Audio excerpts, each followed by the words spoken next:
Hi friends, కుటుంబ సమస్యల వల్ల కుటుంబ భారం అయితే నా మీద పడడంతో నేనైతే ఒక చిన్న హోటల్ అయితే స్టార్ట్ చేసినాను.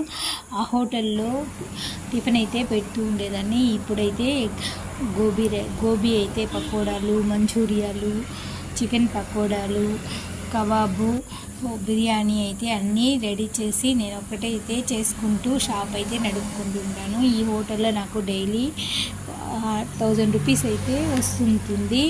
ఖర్చులన్నీ పోగా హోటల్ అయితే బాగానే రన్ అవుతూ ఉంటుంది.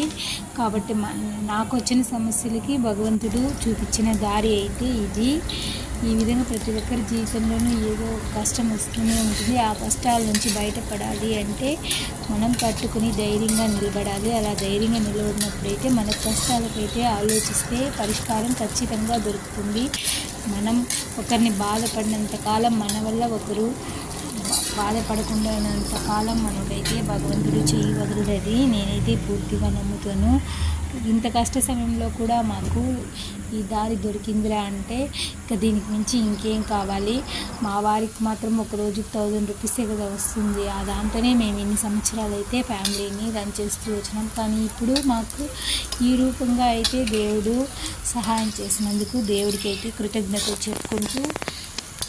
చెప్పుకుంటూ ఉన్నాను. ఈ వీడియోకి నచ్చితే ఒక లైక్ అండ్ సబ్స్క్రైబ్ చేసుకోండి. Thank you.